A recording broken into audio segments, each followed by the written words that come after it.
ओम शांति। आजिर साकार मुरली 7/7/26 बाप दादा मधुबन। मिठे बाबांकर महावाक्य। मिठे बच्चे तुमर निशा रहिबा दरकार जे आमर बाबा आसिछंती आमको विश्वर मालिक कराइबा पई आमे तांको सम्मुखरे बसिछु। प्रश्न कर्मर गुह्य गति को जानिथिबा पिलामाने केउ प्रकारर पुरुषार्थ करिबा हेबे। उत्तर याद रे रहिबार कहीं ना से माने जानिछंती जे याद रे रहिबा द्वारा ही पुराना हिसाब किताब चुक्त हबो। से माने जानिछंती आत्मा यदि पुराना हिसाब किताब कर्मभोग चुक्त न करिवो तेबे ताकु दंड भोग करने को पड़िवो एवं पद मध्य भ्रष्ट हो जिवो। पुनर्वार मध्य से अनुसार ही हबो। ओम शांति।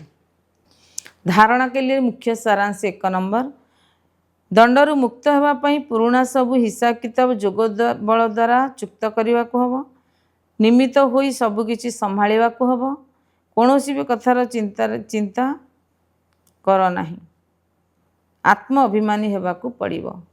2 नंबर यह रोजगार करिवार समय जदि समय रे घर द्वार कर्मधंदा छाड़ी आदि याद करने अनुचित फरिस्ता होगापी कुछ फरिस्ता होगापी एकमात्र बाबा याद रे रहिबार पूरा पूरा पुरुषार्थ करने को हम। आजिर वरदान जोग रूपक सर्च लाइट द्वारा वायुमंडल सृष्टि करुवा विजयी रत्न भव। विस्तार योग्य सेवाधारी आत्मा मानक मस्तक विजयर तिलक लागे ही रही किंतु जो स्थानर सेवा करिवार अछि से स्थान उपरे पूर्वर ही सर्च लाइट अर्थात शक्तिशाली आलोकर किरण पकाइबा दरकार।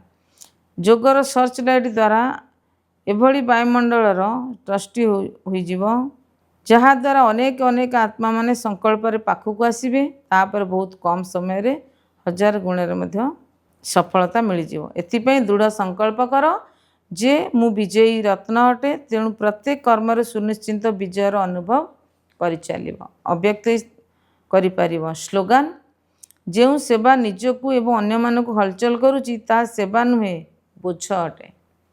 अव्यक्त इशारा ज्वाला स्वरूप स्थिति रे स्थित रही शक्तिशाली जोगर अनुभव कर। ज्वाला रूप होगापी सर्वदा निज भितर यही धुन लगी रहू जे एबे घर को फेरिबा को हम जीवार अच्छी अर्थात उपराम अच्छी जेबे भी निजर निराकारी घर को जीवार अच्छी तेणु निजर देश को मध्य से भली करिवार अच्छी तेबे जीवाकू मध्य हब एवं समस्त को साथी रे नहीं जीवाकू मध्य हब।